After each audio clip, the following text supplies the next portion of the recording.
നമസ്കാരം. Middle east വാർത്തകളിലേക്ക് സ്വാഗതം. ആദ്യം നോക്കാം പ്രധാന തലക്കെട്ടുകൾ. ശബരിമല സ്വർണ്ണക്കൊള്ളയിൽ അന്വേഷണം രാഷ്ട്രീയ നേതൃത്വത്തിലേക്ക്. ദേവസ്വം മുൻ മന്ത്രി കടകംപള്ളി സുരേന്ദ്രനെയും മുൻ പ്രസിഡന്റ് PS പ്രശാന്തിനെയും ചോദ്യം ചെയ്ത് SIT.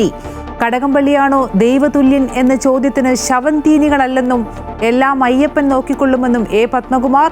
D മണിയെയും ബാലമുരുകനെയും ശ്രീകൃഷ്ണനെയും വീണ്ടും ചോദ്യം ചെയ്തു.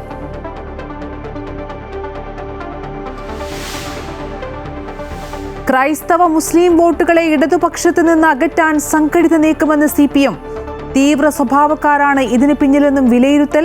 ന്യൂനപക്ഷങ്ങൾ ഇടതുപക്ഷത്തിനൊപ്പം ചേർന്ന് നിൽക്കണമെന്ന് ചിന്താവാരികയിലെ ലേഖനത്തിൽ മുഖ്യമന്ത്രി.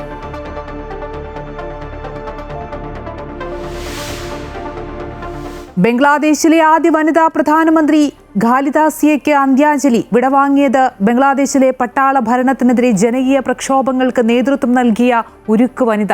അന്ത്യകർമ്മങ്ങളിൽ പങ്കെടുക്കാൻ വിദേശകാര്യമന്ത്രി S ജയശങ്കർ ധാക്കയിലേക്ക്.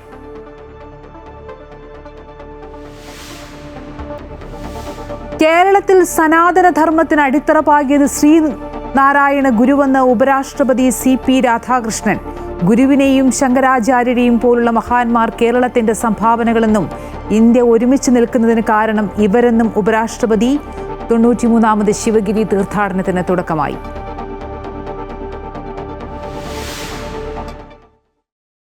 മോഹൻലാലിന്റെ അമ്മ ശാന്തകുമാരി അന്തരിച്ചു. അന്ത്യം 90 വയസ്സിൽ എളമക്കരയിലെ വീട്ടിൽ. അന്ത്യാഞ്ജലി അർപ്പിച്ച് മമ്മൂട്ടി അടക്കമുള്ള താരങ്ങൾ. സംസ്കാരം നാളെ തിരുവനന്തപുരത്ത്.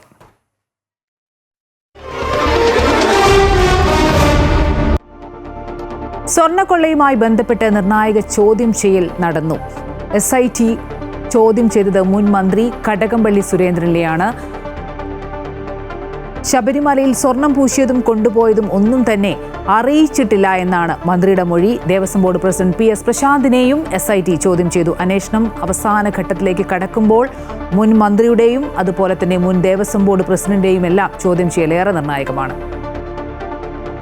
ശബരിമല സ്വർണ്ണക്കൊള്ളക്കേസിൽ പ്രത്യേക അന്വേഷണ സംഘം അവസാന ഘട്ടത്തിലേക്ക് നീങ്ങുന്നതിന്റെ ഭാഗമായാണ് സ്വർണ്ണക്കൊള്ള നടന്ന 2019 ദേവസ്വം മന്ത്രിയായിരുന്ന കടകംപള്ളി സുരേന്ദ്രൻ MLAയെയും ദേവസ്വം ബോർഡ് മുൻ പ്രസിഡന്റ് PS പ്രശാന്തിനെയും ചോദ്യം ചെയ്തത്. ശനിയാഴ്ച ഇരുവരെയും 2 മണിക്കൂർ വീതം ചോദ്യം ചെയ്തതായാണ് സൂചന. അന്വേഷണ സംഘം ചോദ്യം ചെയ്തതായും തനിക്കറിയാവുന്ന കാര്യങ്ങൾ വ്യക്തമാക്കിയെന്നും കടകംപള്ളി സുരേന്ദ്രൻ MLA പറഞ്ഞു. 2019 ദേവസ്വം മന്ത്രി എന്നുള്ള നിലയിൽ എനിക്ക് പറയാനുള്ള കാര്യങ്ങൾ അവർ ചോദിച്ചു. ഉണ്ണികൃഷ്ണൻ പോറ്റിയെ ശബരിമലയിൽ സംഭാവന നൽകിയ ആളെന്ന നിലയിൽ അറിയാമെന്ന SITയുടെ ചോദ്യം ചെയ്യലിൽ പറഞ്ഞ കടകംപള്ളി സ്വർണം പൂശാൻ ദേവസ്വം ബോർഡ് അപേക്ഷ നൽകിയിരുന്നില്ലെന്നും സ്വർണം പൂശിയത് സർക്കാരിന്റെ അറിവോടെയല്ലെന്നും മൊഴി നൽകിയിട്ടുണ്ട്. അതേസമയം 2025 ദ്വാരപാലക ശില്പത്തിൽ സ്വർണം പൂശിയതിലെ കാര്യങ്ങൾ സംബന്ധിച്ചാണ് മുൻ പ്രസിഡന്റ് PS പ്രശാന്തിൽ നിന്നും അന്വേഷണ സംഘം വിവരങ്ങൾ ചോദിച്ചറിഞ്ഞത്. ഹൈക്കോടതിയെ അറിയിച്ചില്ല എന്ന പിഴവ് ഒഴിവാക്കിയാൽ മറ്റെല്ലാ ചട്ടങ്ങളും പാലിച്ചിട്ടുണ്ടെന്ന് MS പ്രശാന്ത് അന്വേഷണ സംഘത്തെ അറിയിച്ചു. ഇരുവരുടെയും മൊഴികൾ വിശകലനം ചെയ്ത ശേഷം ആവശ്യമെങ്കിൽ വീണ്ടും ചോദ്യം ചെയ്യലിന് വിളിപ്പിക്കാനാണ് അന്വേഷണ സംഘത്തിന്റെ തീരുമാനം. അമൃത ന്യൂസ്, തിരുവനന്തപുരം. ശബരിമല സ്വർണ്ണക്കൊള്ളയിൽ കടകംപള്ളിയുടെ ചോദ്യം ചെയ്യൽ മനഃപൂർവ്വം നീട്ടിക്കൊണ്ടുപോയെന്ന് പ്രതിപക്ഷ നേതാവ് VD സതീശൻ. CPMന് ക്ഷീണമുണ്ടാക്കുമെന്ന് ഉറപ്പുള്ളതുകൊണ്ട് മനഃപൂർവ്വം നീട്ടിവെക്കുകയായിരുന്നു. കോടതി ഇടപെട്ടതുകൊണ്ടാണ് ഇപ്പോൾ ഇത് സംഭവിച്ചത്. കടകംപള്ളി സുരേന്ദ്രന് ഉണ്ണികൃഷ്ണൻ പോറ്റിയുമായി ബന്ധമുണ്ട്. കടകംപള്ളിയെ ചോദ്യം ചെയ്തത് രഹസ്യമാക്കി വെച്ചു. ആരും നിഷ്കളങ്കരല്ലെന്നും കൂടുതൽ പേരുകൾ ഇനിയും പുറത്തു വരുമെന്നും VD സതീശൻ വ്യക്തമാക്കി. നിങ്ങൾ തെരഞ്ഞെടുപ്പിന് മുമ്പേ പറഞ്ഞല്ലോ, തെരഞ്ഞെടുപ്പ് കഴിയുന്നത് വരെ അത് നീട്ടിക്കൊണ്ടുപോകാൻ. അതിനു വേണ്ടിയിട്ടാണ് SITയുടെ മീതെ മുഖ്യമന്ത്രിയുടെ ഓഫീസിൽ സമ്മർദ്ദം ചെലുത്തിയത്. നിങ്ങൾ ആലോചിച്ച് നോക്കിയ തെരഞ്ഞെടുപ്പിന്റെ ഘട്ടത്തിലാണ് കടകംപള്ളി സുരേന്ദ്രനെ ചോദ്യം ചെയ്യുന്നതെങ്കിൽ അത് CPMന് എത്ര ക്ഷീണം ഉണ്ടാക്കുമായിരുന്നു. അത് മനഃപൂർവ്വം നീട്ടിവെച്ചാണ്. ഞാൻ ആരോപണം ഉന്നയിച്ച് പിന്നീട് കോടതി തന്നെ ശരിവെച്ചല്ലോ. കോടതി എന്താ ശബരിമല സ്വർണ്ണക്കൊള്ളക്കേസിൽ പാർട്ടിക്കാർ ജയിലിലേക്ക് ഘോഷയാത്ര നടത്തുകയാണെന്ന് കോൺഗ്രസ് നേതാവ് രമേശ് ചെന്നിത്തല. ഒരു മന്ത്രി അറിയാതെ ഇത്തരം കൊള്ള ശബരിമലയിൽ നടന്നു എന്ന് പറയുന്നത് വിശ്വസനീയമല്ല. കേസിലെ കണ്ണികൾ വിദേശത്തുണ്ട് എന്ന് ഞങ്ങൾ ആവർത്തിക്കുകയാണ്. എല്ലാം പുറത്തു വരണമെന്നും ചെന്നിത്തല പറഞ്ഞു. ഞങ്ങൾ നേരത്തെ പറഞ്ഞതല്ലേ വമ്പൻ സ്രാവുകൾ ഇതിന്റെ പിന്നിലുണ്ടെന്ന്. ആ വമ്പൻ സ്രാവുകളെ ചോദ്യം ചെയ്യാതെ വസ്തുതകൾ പുറത്തു വരില്ല എന്നുള്ള കാര്യം ബഹുമാനപ്പെട്ട ഹൈക്കോടതി പറഞ്ഞത് ശരിയല്ലേ? ഇന്നും പറഞ്ഞല്ലോ, അന്വേഷണം ഒരു ഘട്ടത്തിനപ്പുറം പോകുന്നില്ല. അപ്പോൾ പ്രധാനപ്പെട്ട ആളുകളുടെ അടുക്കലേക്ക് ഇത് എത്തുന്നില്ല എന്നുള്ളത് സത്യമാണ്. മന്ത്രി കടകംപള്ളി സുരേന്ദ്രൻ ദേവസ്വത്തിൻ്റെ ചുമതല വഹിച്ചപ്പോഴാണല്ലോ ഇതൊക്കെ നടന്നത്. എല്ലാം അയ്യപ്പൻ നോക്കിക്കോളുമെന്ന് തിരുവിതാംകൂർ മുൻ Devaswom board president A Padmakumar. Kadakampally സുരേന്ദ്രനാണോ ദൈവതുല്യൻ എന്ന ചോദ്യത്തിന് ശവന്തീനികളല്ലെന്നും മറുപടി. കൊല്ലം വിജിലൻസ് കോടതിയിൽ ഹാജരാക്കി മടങ്ങുമ്പോഴായിരുന്നു പത്മകുമാറിന്റെ പ്രതികരണം. കേസിൽ പത്മകുമാറിന്റെ റിമാൻഡ് കാലാവധി 14 ദിവസം കൂടി നീട്ടി. റിമാൻഡ് കാലാവധി അവസാനിച്ചതോടെയാണ് എ പത്മകുമാറിനെ കൊല്ലം വിജിലൻസ് കോടതിയിൽ ഹാജരാക്കിയത്. കോടതി നടപടികൾ പൂർത്തിയാക്കിയ ശേഷം പുറത്തിറക്കുമ്പോഴായിരുന്നു പത്മകുമാറിന്റെ പ്രതികരണം. താൻ ദൈവതുല്യനായി കാണുന്നവർ ഇതിനൊക്കെ പിന്നിലുണ്ട്. ദൈവതുല്യരായി കണ്ട പലരും അങ്ങനെയല്ല പ്രവർത്തിച്ചതെന്നും അറസ്റ്റിലായ സമയത്ത് പത്മകുമാർ പറഞ്ഞിരുന്നു. ആ ദൈവതുല്യൻ ആരാണെന്നും കടകംപള്ളി സുരേന്ദ്രനാണോ എന്നും ചോദിച്ചപ്പോഴായിരുന്നു പത്മകുമാർ ഇങ്ങനെ പ്രതികരിച്ചത്. വേട്ടനായ്ക്കളും ശവന്തീനികളും അല്ലെന്നും എല്ലാം അയ്യപ്പൻ നോക്കിക്കൊള്ളുമെന്നും പത്മകുമാർ പറഞ്ഞു.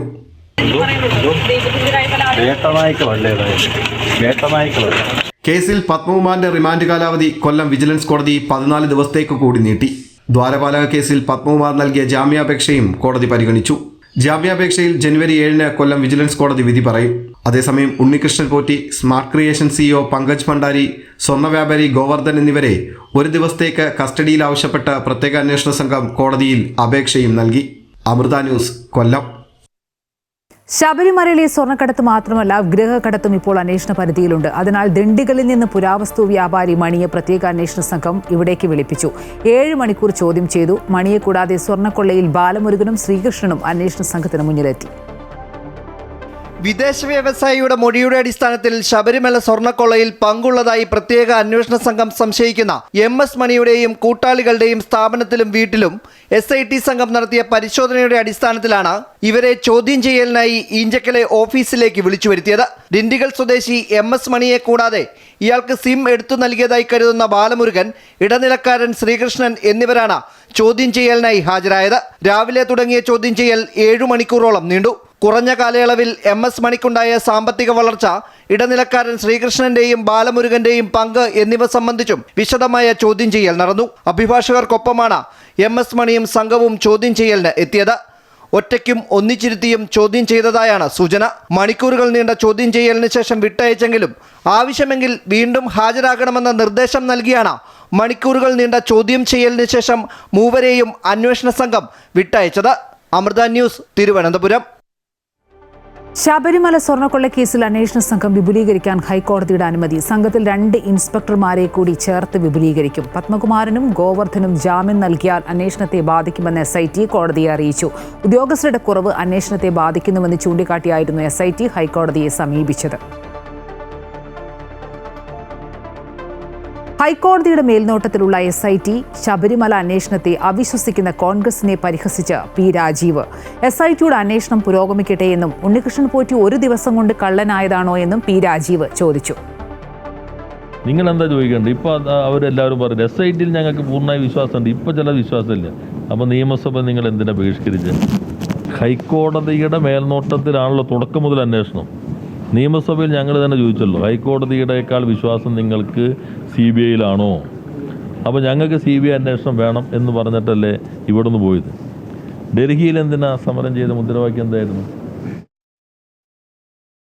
മറ്റു വാർത്തകളിലേക്ക് വന്നാൽ, ന്യൂനപക്ഷങ്ങൾ ഇടതുപക്ഷത്തിനൊപ്പം ചേർന്ന് നിൽക്കണമെന്ന് മുഖ്യമന്ത്രി പിണറായി വിജയൻ. ന്യൂനപക്ഷങ്ങളെ വർഗീയവൽക്കരിക്കാനും തെറ്റിദ്ധരിപ്പിക്കാനും ശ്രമിക്കുന്ന ശക്തികളെ തിരിച്ചറിയണമെന്നും ചിന്താവാരികയിലെ ലേഖനത്തിൽ മുഖ്യമന്ത്രി പറഞ്ഞു.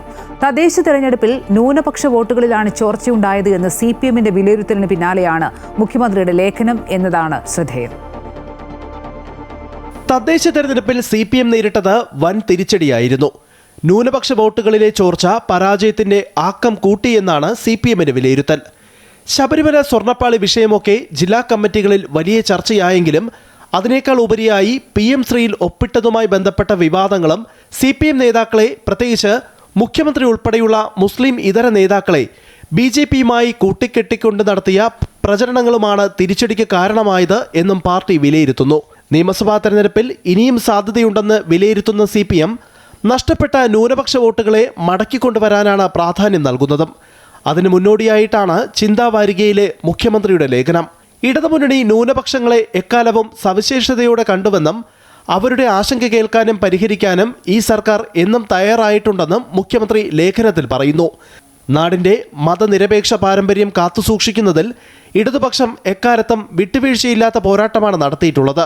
വർഗീയ ശക്തികൾ തലപൊക്കുമ്പോഴെല്ലാം അതിനെതിരെ നെഞ്ചുവിരിച്ചു നിന്ന ചരിത്രമാണ് ഇടതുപക്ഷത്തിനുള്ളത്. ന്യൂനപക്ഷ ജനവിഭാഗങ്ങളുടെ അവകാശങ്ങൾ സംരക്ഷിക്കുന്നതിനും അവർക്ക് തലയുയർത്തി ജീവിക്കാനുള്ള സാഹചര്യം ഒരുക്കുന്നതിനും ഇടതുപക്ഷം എന്നും പ്രതിജ്ഞാബദ്ധമാണെന്നും മുഖ്യമന്ത്രി ചൂണ്ടിക്കാട്ടുന്നു.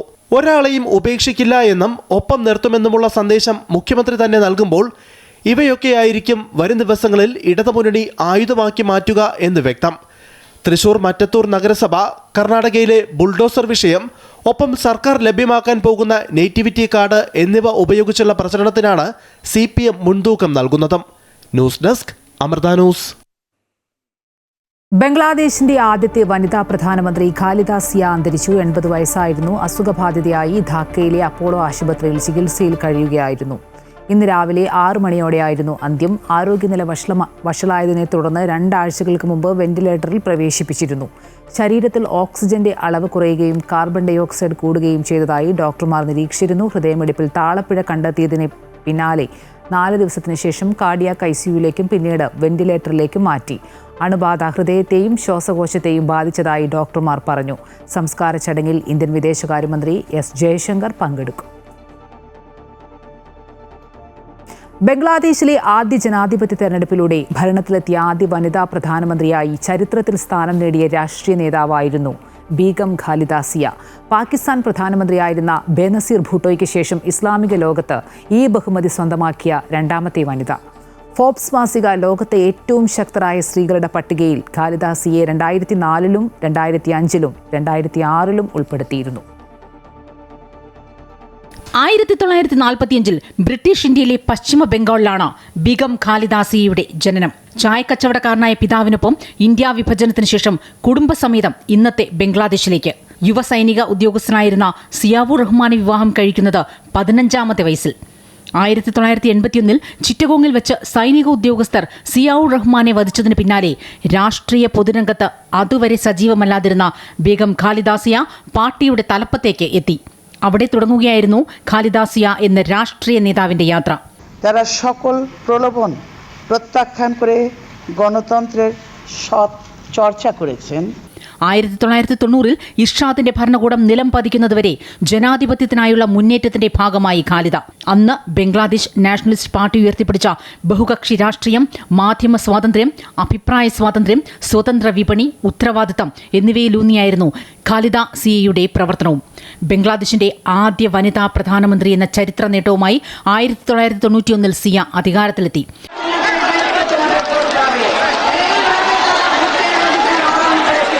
പിന്നീട് 96 വരെയും 2001 മുതൽ 2006 വരെയും ബംഗ്ലാദേശിന്റെ പ്രധാനമന്ത്രിയായി ഭരണത്തിൽ. 2006-ൽ പൊതു തെരഞ്ഞെടുപ്പിന് മുന്നോടിയായി അവർ രാജിവെച്ചു. തന്റെ ഭരണകാലയളവിൽ നിർണായക തീരുമാനങ്ങളും നീക്കങ്ങളും അവർ നടത്തി. പ്രാഥമിക വിദ്യാഭ്യാസം എല്ലാവർക്കും സൗജന്യവും നിർബന്ധിതവുമാക്കി. 70% നിരക്ഷരരുണ്ടായിരുന്ന ഒരു രാജ്യത്ത് യുവതികളെ പഠിപ്പിക്കുന്നതിനായി എടുത്ത തീരുമാനങ്ങൾ ശ്രദ്ധേയമായി. 10ാം ക്ലാസ് വരെ പെൺകുട്ടികൾക്ക് സൗജന്യ വിദ്യാഭ്യാസം നൽകിയത് നിർണായക ഇടപെടലായി. ആ സമയത്ത് ബംഗ്ലാദേശ് സർക്കാർ മുന്നോട്ട് വെച്ച വിദേശ നയങ്ങളും സാമ്പത്തിക പരിഷ്കരണങ്ങളും വലിയ ചർച്ചകൾക്ക് വഴിവെച്ചിരുന്നു. 2008-ൽ ഷെയ്ഖ് ഹസീന സർക്കാർ രൂപീകരിച്ചതോടെ സിയയ്ക്കെതിരെ അഴിമതി വിരുദ്ധ കമ്മീഷൻ കേസ് ഫയൽ ചെയ്തു. വിവിധ കേസുകളിൽ കുറ്റക്കാരിയെന്ന് കണ്ടെത്തിയതിനെ തുടർന്ന് സിയയെ 17 വർഷത്തേക്ക് ജയിലിലടച്ചു.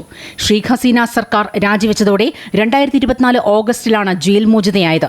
പിന്നാലെ 2025-ൽ എല്ലാ അഴിമതി കേസിലും ബംഗ്ലാദേശ് സുപ്രീം കോടതി അവരെ കുറ്റവിമുക്തയാക്കി. ഷെയ്ഖ് ഹസീനയുടെ ഭരണം അട്ടിമറിക്കപ്പെട്ട ശേഷം രാജ്യം പൊതു തെരഞ്ഞെടുപ്പിലേക്ക് പോകുമ്പോഴാണ് ആദ്യ വനിതാ പ്രധാനമന്ത്രിയുടെ വിയോഗം. News desk Amrita TV. നടൻ മോഹൻലാലിന്റെ അമ്മ ശാന്തകുമാരി അന്തരിച്ചു. 90 വയസ്സായിരുന്നു. കൊച്ചി എളമക്കരയിലെ വീട്ടിൽ വെച്ചായിരുന്നു അന്ത്യം. പക്ഷാഘാതത്തെ തുടർന്ന് 10 വർഷമായി ചികിത്സയിലായിരുന്നു ശാന്തകുമാരി അമ്മ. നാളെ തിരുവനന്തപുരത്തെ വീട്ടിലായിരിക്കും സംസ്കാര ചടങ്ങുകൾ. ഭൗതിക ശരീരം വൈകിട്ടോടെ തിരുവനന്തപുരത്ത് എത്തിക്കും. പക്ഷാഘാതത്തെ തുടർന്ന് 10 വർഷമായി ചികിത്സയിലായിരുന്നു ശാന്തകുമാരിയമ്മ. കൊച്ചി അമൃത ആശുപത്രിയിലാണ് ശാന്തകുമാരി അമ്മയുടെ ചികിത്സ നടത്തിയിരുന്നത്. മരണവിവരം അറിഞ്ഞ് നടൻ മമ്മൂട്ടി, ജയസൂര്യ, സായ്കുമാർ, സംവിധായകരായ ഫാസിൽ, ജോഷി, മന്ത്രിമാരായ P. രാജീവ്, ഗണേഷ് കുമാർ, ഹൈബീഡൻ MP തുടങ്ങിയവർ കൊച്ചി എളമക്കരയിലെ വീട്ടിലെത്തി. സിനിമാ പ്രവർത്തകരും നാട്ടുകാരും ശാന്തകുമാരി അമ്മയ്ക്ക് അന്തിമോപചാരം അർപ്പിക്കാൻ എത്തിയിരുന്നു. പല വേദികളിലും അമ്മയെക്കുറിച്ച് അതിവൈകാരികമായി മോഹൻലാൽ സംസാരിച്ചിട്ടുണ്ട്. 89ാം പിറന്നാൾ ദിനത്തിൽ അമ്മയ്ക്കായി എളമക്കരയിലെ വീട്ടിൽ സംഗീതാർച്ചനയും നടത്തിയിരുന്നു. ദാദാസാഹിബ് ഫാൽക്കെ പുരസ്കാരത്തിന് പിന്നാലെ മോഹൻലാൽ ആദ്യം ഓടിയെത്തിയതും അമ്മയുടെ അരികിലേക്കായിരുന്നു.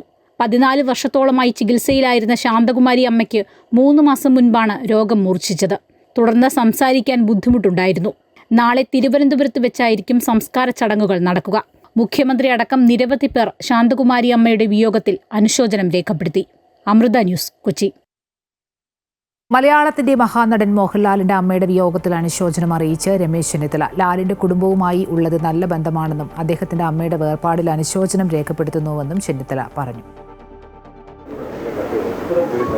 മലയാളത്തിൻ്റെ പ്രിയപ്പെട്ട അതുല്യനായ നടൻ ശ്രീ മോഹൻലാലിൻ്റെ മാതാവ് ഇഹലോകവാസം വെടിഞ്ഞു എന്നുള്ള വിവരം അറിഞ്ഞു. അത് ഞാൻ അനുശോചനം രേഖപ്പെടുത്തുന്നു. ആ കുടുംബവുമായിട്ട് ഞങ്ങൾക്കൊക്കെ നല്ല ബന്ധമാണുള്ളത്. അദ്ദേഹത്തിൻ്റെ പിതാവ് നമ്മുടെ ലോ സെക്രട്ടറി ആയിരുന്നു. ഞങ്ങളോടൊക്കെ വളരെ അടുപ്പമായിരുന്നു. തീർച്ചയായിട്ടും മാതാവിൻ്റെ വേർപാടിൽ അനുശോചനം രേഖപ്പെടുത്തുന്നു. അതിൽ വേദനിക്കുന്ന മോഹൻലാലിനും അദ്ദേഹത്തിൻ്റെ കുടുംബത്തെയും ഞാൻ അനുശോചനം അറിയിക്കുന്നു. ജപ്പാനെ പിന്തള്ളി ഇന്ത്യ ലോകത്തെ 4ാമത്തെ വലിയ സാമ്പത്തിക ശക്തിയായി എന്ന് കേന്ദ്ര സർക്കാരിന്റെ വർഷാന്ത്യ സാമ്പത്തിക അവലോകന റിപ്പോർട്ട്. ഇന്ത്യ 4ാം സ്ഥാനത്തേക്ക് ഉയർന്നത് $4.18 ലക്ഷം കോടി GDP മൂല്യവുമായി 3 വർഷത്തിനകം ജർമ്മനിയെയും പിന്തള്ളുമെന്ന് റിപ്പോർട്ട്. കേന്ദ്ര സർക്കാരിന്റെ വർഷാന്ത്യ സാമ്പത്തിക അവലോകന റിപ്പോർട്ടിലാണ് ജപ്പാനെ പിന്തള്ളി ഇന്ത്യ 4ാമത്തെ സാമ്പത്തിക ശക്തി എന്ന നേട്ടം സ്വന്തമാക്കി എന്നുള്ളത്.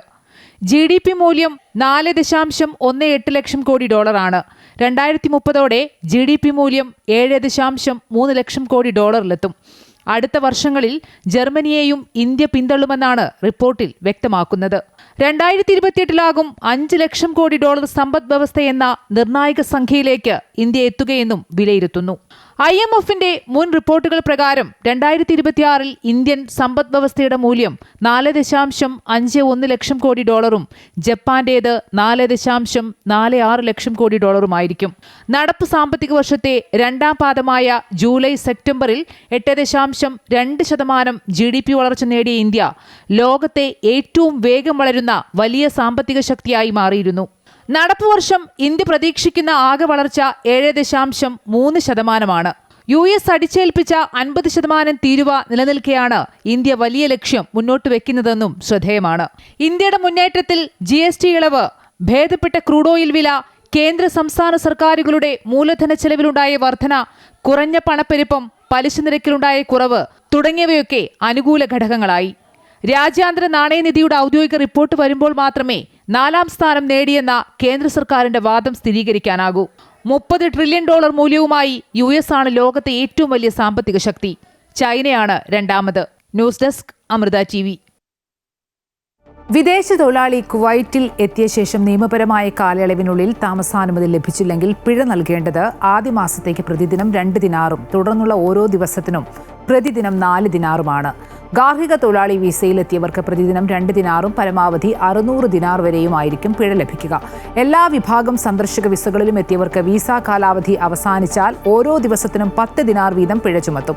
ഈ വിഭാഗത്തിൽപ്പെട്ടവർക്ക് പരമാവധി പിഴ 2000 ദിനാർ വരെ ആയിരിക്കും. അതേസമയം രാജ്യത്ത് നിന്ന് പുറത്തുപോയി 6 മാസത്തിനകം തിരികെ എത്തിയില്ലെങ്കിൽ സ്വദേശി വനിതയുടെ മക്കൾ, സ്വയം സ്പോൺസർഷിപ്പിലുള്ളവർ, നിക്ഷേപകർ ഒഴികെയുള്ള എല്ലാ വിഭാഗം വിസകളും സ്വമേധയാ റദ്ദാക്കപ്പെടും. കുവൈറ്റിൽ ദേശീയ മനുഷ്യാവകാശ കമ്മീഷൻ സഹൽ ആപ്ലിക്കേഷൻ വഴി പരാതി സമർപ്പിക്കുന്നതിനുള്ള ഇലക്ട്രോണിക് സേവനം ആരംഭിച്ചു. ഇത് പ്രകാരം പ്രവാസികൾ ഉൾപ്പെടെയുള്ള എല്ലാവർക്കും മനുഷ്യാവകാശ ലംഘനവുമായി ബന്ധപ്പെട്ട എല്ലാ പരാതികളും സഹൽ ആപ്പ് വഴി സമർപ്പിക്കാവുന്നതാണ്.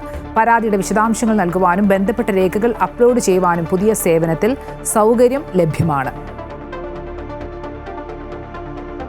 കുവൈറ്റിൽ പുതിയ റെസിഡൻസി നിയമം അനുസരിച്ച് കുറഞ്ഞ സമയത്തിനുള്ളിൽ സന്ദർശക വിസ നൽകുന്നുവെന്ന് residency affairs director general brigadier general Masjid Al Mutairi.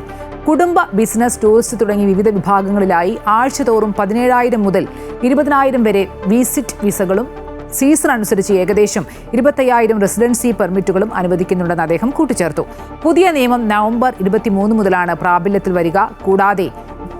വന്നത്. കൂടാതെ വിസയും റെസിഡൻസി നടപടികളും വേഗത്തിലാക്കുന്നതിനൊപ്പം നിയമപരമായ നിയന്ത്രണങ്ങളും പരിശോധനകളും കർശനമാക്കിയിട്ടുണ്ടെന്നും അധികൃതർ അറിയിച്ചു. ജിദ്ദയിലെ പുതിയ ഇന്ത്യൻ ഹജ്ജ് കോൺസുലായി സദാഫ് ചൗധരി ചുമതലയേറ്റു. ആദ്യമായിട്ടാണ് ഒരു വനിതാ IFS ഉദ്യോഗസ്ഥ ഹജ്ജ് കോൺസുലായി ഇന്ത്യൻ കോൺസുലേറ്റിൽ ചുമതലയേൽക്കുന്നത്. ജിദ്ദയിൽ നിന്ന് സ്ഥലം മാറിപ്പോയ കണ്ണൂർ സ്വദേശി മുഹമ്മദ് അബ്ദുൽ ജലീലിന്റെ പിൻഗാമിയായാണ് 2021 ബാച്ച് IFS റാങ്ക് ജേതാവ് സദാഫ് ചൗധരി കഴിഞ്ഞ ദിവസം ഇന്ത്യൻ ഹജ്ജ് കൊമേഴ്സ് വകുപ്പുകളുടെ കോൺസുലായി ജിദ്ദയിൽ ചാർജ് എടുത്തത്. ജിദ്ദയിൽ നിന്ന് സ്ഥലം മാറിപ്പോയ കോൺസുൽ മുഹമ്മദ് ഹാഷിം കൈകാര്യം ചെയ്തിരുന്ന കൊമേഴ്സ് വകുപ്പിന്റെ ചുമതല കൂടി സദാഫ് ചൗധരി വഹിക്കും. പ്രസ്, ഇൻഫർമേഷൻ, സാംസ്കാരിക വകുപ്പുകളുടെ കോൺസുലായി ഹെഡ് ഓഫ് ചാൻസറി കൂടിയായ ഇമാം മഹ്ദി ഹുസൈൻ ചുമതലയേറ്റു. ഒപ്പനയുടെ ചടുല താളങ്ങളിലേക്ക് ആസ്വാദക മനസ്സുകളെ ലയിപ്പിച്ച് Chayal 2025. Jeddah KMCC central committee വനിതാ വിംഗ് ചായൽ 2025 എന്ന പേരിൽ സംഘടിപ്പിച്ച ദേശീയ ഒപ്പന മത്സരം ജിദ്ദയെ കലാരസത്തിന്റെ ഉത്സവമാക്കി. ജിദ്ദ KMCC വനിതാ വിംഗ് ചായൽ 2025 എന്ന പേരിൽ ജിദ്ദയിൽ സംഘടിപ്പിച്ച ദേശീയ ഒപ്പന മത്സരം ജനപങ്കാളിത്തം കൊണ്ടും സംഘാടന മികവ് കൊണ്ടും ഏറെ ശ്രദ്ധിക്കപ്പെട്ടു.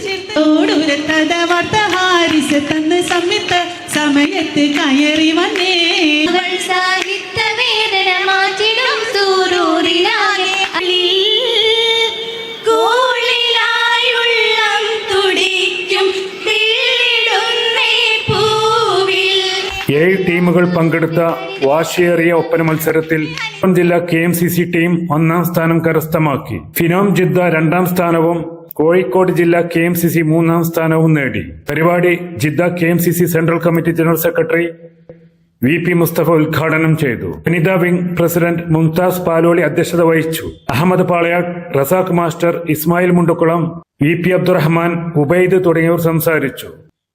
വനിതാ വിംഗ് ഭാരവാഹികളായ ഷമീല പടിഞ്ഞാറതിൽ, കുബ്ര ലത്തീഫ് തുടങ്ങിയവർ പരിപാടിക്ക് നേതൃത്വം നൽകി. ഷഹജ മലപ്പുറത്തിന്റെ നേതൃത്വത്തിൽ നടന്ന സംഗീത വിരുന്ന് പരിപാടിക്ക് ഇരട്ടി മധുരമായി.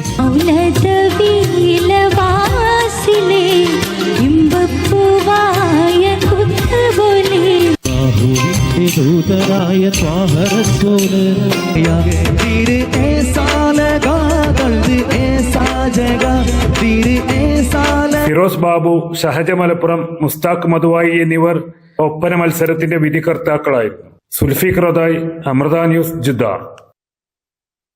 ജാസി ഗിഫ്റ്റ്, ഡാപ്സി ഉൾപ്പെടെ പ്രശസ്ത കലാകാരന്മാർ പങ്കെടുക്കുന്ന പുതുവത്സരാഘോഷം ഡിസംബർ 31 ദുബായിൽ അരങ്ങേറും. സൗത്ത് കാർണിവൽ എന്ന പേരിലുള്ള ആഘോഷം വൈകിട്ട് 4 മണി മുതൽ ദുബായ് സിലിക്കൺ ഒയാസിസിലെ റാഡിസൺ റെഡ് ഹോട്ടലിലാണ് അരങ്ങേറുക. നൃത്ത സംഗീത പരിപാടിക്ക് പുറമെ ദക്ഷിണേന്ത്യൻ രുചിവൈവിധ്യങ്ങളും സന്ദർശകർക്കായി ഒരുക്കുമെന്ന് സംഘാടകർ അറിയിച്ചു. 21 വയസ്സിന് മുകളിലുള്ളവർക്കാണ് പ്രവേശനം. പ്ലാറ്റിനം ലിസ്റ്റിൽ പ്രവേശന ടിക്കറ്റുകൾ ലഭിക്കുമെന്നും സംഘാടകർ വാർത്താസമ്മേളനത്തിലൂടെ അറിയിച്ചു. കേരളത്തിൽ സനാതന ധർമ്മത്തിന് അടിത്തറ പാകിയത് ശ്രീനാരായണ ഗുരുവെന്ന് ഉപരാഷ്ട്രപതി CP രാധാകൃഷ്ണൻ. എല്ലാവരെയും ചേർത്ത് നിർത്തുക എന്നതാണ് ഗുരുധർമ്മം. ശ്രീനാരായണ ഗുരുവും ശങ്കരാചാര്യരും കേരളത്തിന്റെ മഹത്തായ സംഭാവനകളാണെന്നും ഉപരാഷ്ട്രപതി പറഞ്ഞു. 93ാമത് ശിവഗിരി തീർത്ഥാടന സമ്മേളനം ഉദ്ഘാടനം ചെയ്യുകയായിരുന്നു അദ്ദേഹം. After so many years, our Narayana Guruji has taught us great revolutionary thoughts, spiritual thoughts that is inspiring the society even today, and it will be inspiring the society for many. Governor Rajendra Arlekar, കേന്ദ്ര സഹമന്ത്രി സുരേഷ് ഗോപി, മന്ത്രി MP Rajesh, Sasi Tharoor MP തുടങ്ങിയവർ പങ്കെടുത്തു. രാവിലെ Sivagiri Dharmasangham trust president Swami Sachidananda പതാക ഉയർത്തിയതോടെയാണ് തീർത്ഥാടനത്തിന് തുടക്കമായത്. Saranamritham powered by Dhanlaxmi bank. Banking on relationships forever. സ്വാമിയേ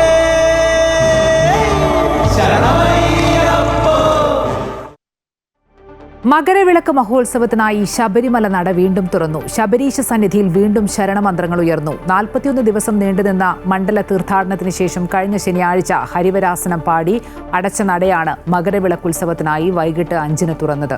ക്ഷേത്രം തന്ത്രി മഹേഷ് മോഹനരുടെ മുഖ്യ കാർമ്മികത്വത്തിൽ മേൽശാന്തി ET പ്രസാദ് നട തുറന്നു. തുടർന്ന് ശബരീശന്റെ വിഗ്രഹത്തിൽ ചാർത്തിയ വിഭൂതിയും താക്കോലും മേൽശാന്തിയിൽ നിന്ന് ഏറ്റുവാങ്ങിയ ശേഷം മാളികപ്പുറം മേൽശാന്തി മനു നമ്പൂതിരി ഗണപതിയെയും നാഗരാജാവിനെയും തൊഴുത് മാളികപ്പുറം ശ്രീകോവിൽ തുറന്നു. തുടർന്ന് മേൽശാന്തി ആഴിയിൽ അഗ്നി പകർന്നു. ശേഷം അയ്യപ്പ ഭക്തർ 18-ാം പടി കയറി ദർശനം ആരംഭിച്ചു. ഇന്ന് ശബരിമലയിൽ പ്രത്യേക ചടങ്ങുകളില്ല. രാത്രി 11-ന് ഹരിവരാസനം പാടി നടയടച്ചു.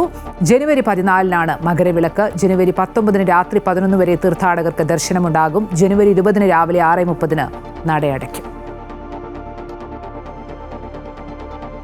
മലബാറിലെ നാട്ടിൻപുറങ്ങളിൽ കായിക പ്രേമികളെ ആവേശത്തിൽ ആറാടിക്കുന്ന വടംവലി മത്സരത്തിന്റെ കാഴ്ചകളാണ് ഇപ്പോൾ കാണാനാകുന്നത്. തോട്ടുമുഖത്ത് നടന്ന അഖില കേരള വടംവലി മത്സരം കാണാനായി സ്ത്രീകളും കുട്ടികളും അടക്കം നിരവധി പേരാണ് എത്തിയത്. നാട്ടുത്സവത്തിന്റെ കാഴ്ചകൾ കാണാം. കോഴിക്കോട് മലപ്പുറം ജില്ലകളിലെ കായിക താരങ്ങൾ മുഖാമുഖം കൊമ്പുകോർക്കുന്ന കാഴ്ച.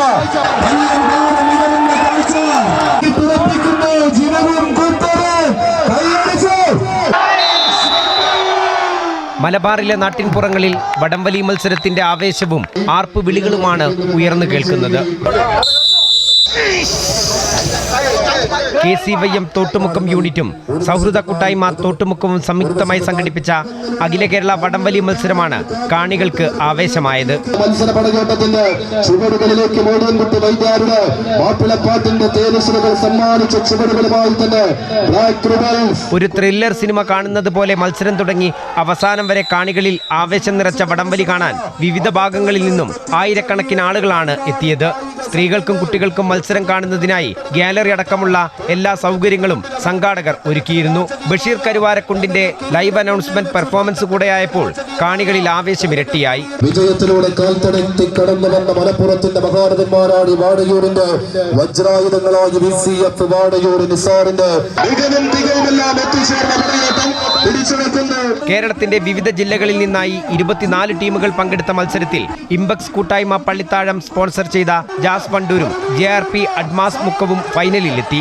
വാശിയേറിയ ഫൈനൽ മത്സരത്തിൽ ഇംബക്സ് കൂട്ടായ്മ സ്പോൺസർ ചെയ്ത ജാസ് വണ്ടൂരാണ് വിജയികളായത്.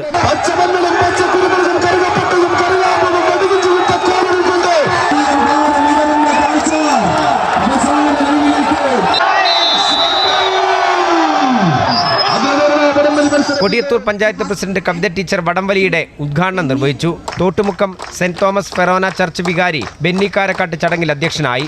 ലിൻഡോ ജോസഫ് MLA വിജയികൾക്കുള്ള സമ്മാനങ്ങൾ വിതരണം ചെയ്തു. അമൃത ന്യൂസ്, കോഴിക്കോട്. ഇതോടെ മിഡിൽ ഈസ്റ്റ് വാർത്തകൾ പൂർണ്ണമാകുന്നു. കൂടുതൽ വാർത്തകൾ കാണാം അമൃത ന്യൂസ് യൂട്യൂബിൽ.